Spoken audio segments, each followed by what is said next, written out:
नमस्कार दोस्तों, स्वागत है आपका ऑटो ट्रिप में। तो कल हम बनारस निकलने वाले थे शाम को, लेकिन निकल नहीं पाए। और आज यज्ञ का दूसरा दिन है, तो मुझे बोला गया कि तुम भी पार्टिसिपेट कर लो यहाँ पर। और एक्चुअली नियम तो ये है कि हस्बैंड वाइफ दोनों को बैठना चाहिए एक साथ, लेकिन यहाँ के पंडित जी ने कहा कि कोई बात नहीं, अकेले भी बैठा जा सकता है। और अगर वाइफ आती है तो उनको भी, जब तक ये चल रहा है, आप दोबारा ला सकते हैं। तो अभी हम बनारस से सारे भाई लोग यहाँ पर आएंगे 2-3 दिन के अंदर, तो एक बार फिर से हम लोग बैठेंगे। तो फ़िलहाल आज मैं यहीं पर हूँ और सुबह हो गई है, करीब 7 बज रहे हैं।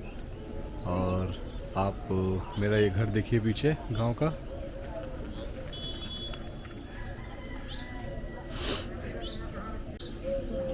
ये यहाँ पर गाड़ी पार्क है और ये है हमारा घर। और वो बगल में है हमारे चाचा जी का घर, जिनके यहाँ यज्ञ हो रहा है। और ये सामने पूरी अपना जगह है, यहाँ से वहाँ तक।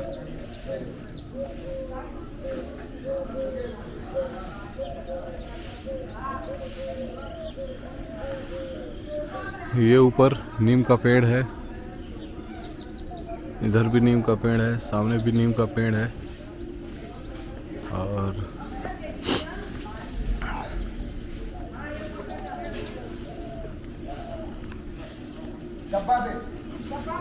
और इधर वो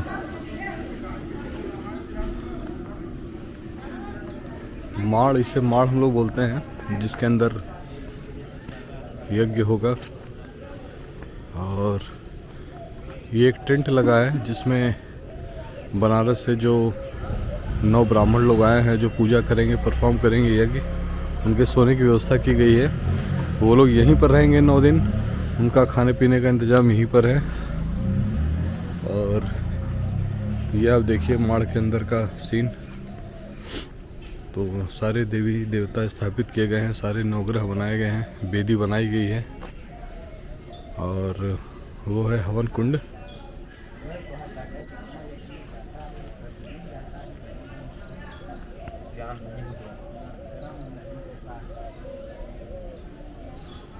आपका शुभ नाम? पवन कुमार मिश्रा। बनारस रहते हैं क्या? जी जी।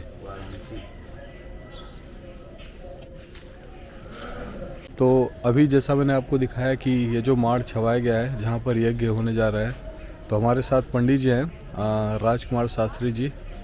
और ये जो सतचंडी महायज्ञ होने जा रहा है, तो आइए पंडित जी से जानते हैं कि ये यज्ञ हम लोग क्यों कर रहे हैं और उसके क्या विधि विधान है। नमस्कार सभी विप्रजनों को। यह बड़े ही भाग्य की बात है, और मनुष्य के कई जन्मों के जब पुण्य उदय होते हैं, तब उसे यह महायज्ञ करने का सौभाग्य प्राप्त होता है। सतचंडी यज्ञ कोई साधारण यज्ञ नहीं है। सतचंडी महायज्ञ, इसमें माता दुर्गा जी का पूजन अर्चन आवाहन किया जाता है। और इसमें श्री दुर्गा सप्तशती का पाठ किया जाता है। सतचंडी का विधान यह है कि इसमें सत मतलब 100 पाठ किया जाता है। इसका विधान 5 दिन का भी है, 7 दिन का भी है, 9 दिन का भी है। तो यह सतचंडी महायज्ञ 7 दिवसीय है, 7 दिन का है यह, जिसमें 9 ब्राह्मण उपस्थित हैं। इस यज्ञ को करने से कई जन्मों के पाप शीघ्र ही नष्ट हो जाते हैं। घर में धन धान्य की अभिवृद्धि होती है और लक्ष्मी का आवागमन होता है। जितने भी प्रकार के रोग हैं, रोग नाश हो जाता है। और सबसे बड़ी बात यह है कि यह सतचंडी महायज्ञ हवनात्मक हो रहा है।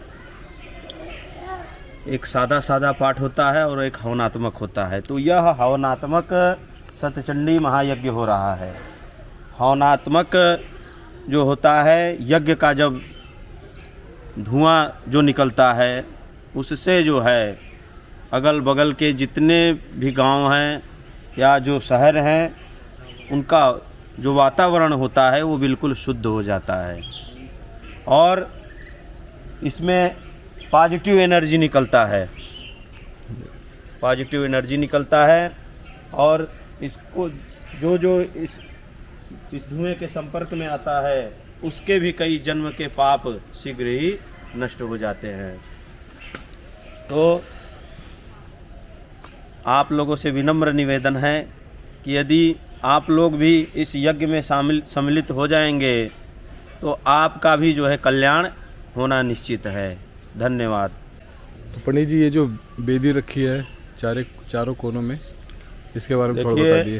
ये प्रधान वेदी है जी। इस वेदी का नाम सर्वतोभद्र है। उसके बाद जो है षोडश मातृका हैं, जो कि 16 देवियों का इसमें आवाहन किया जाता है, उनका पूजन किया जाता है।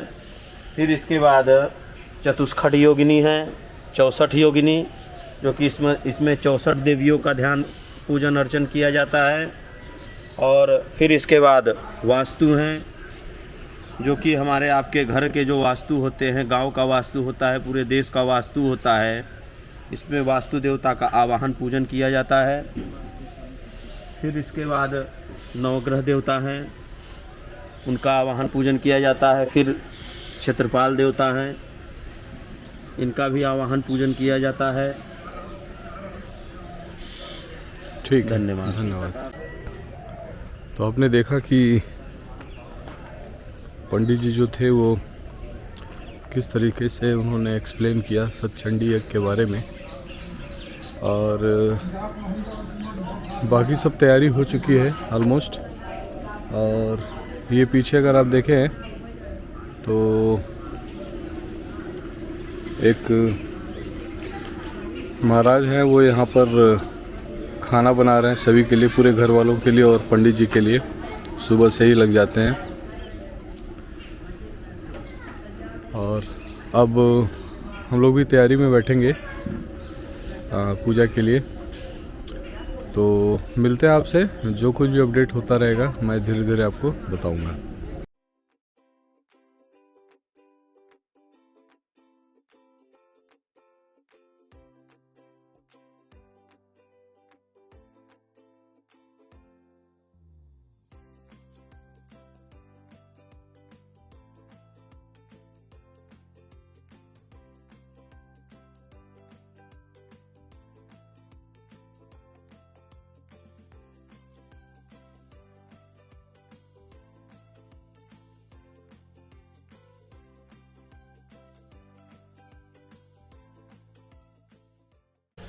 तो दोस्तों, ये हमारे चाचा जी हैं और एक संस्था चलाते हैं, नर नारायण सेवा संस्थान मुंबई में, और यहाँ भी उसके अध्यक्ष हैं और 2 साल से यहाँ पे यज्ञ कर रहे हैं।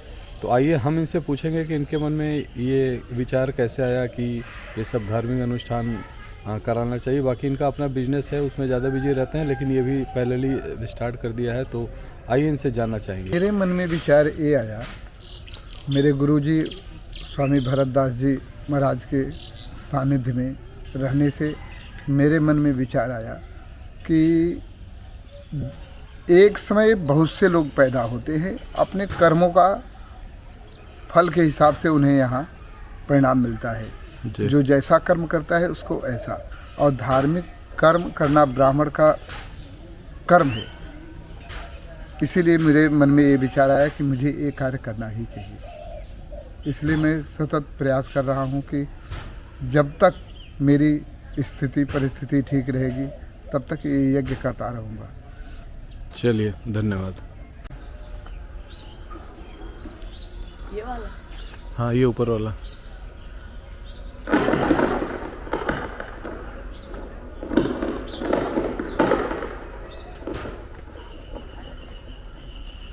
चढ़ो।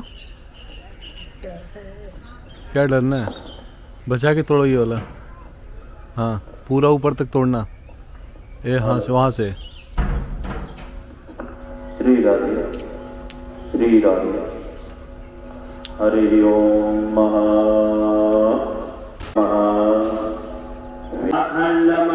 ये नीम का दातुन है।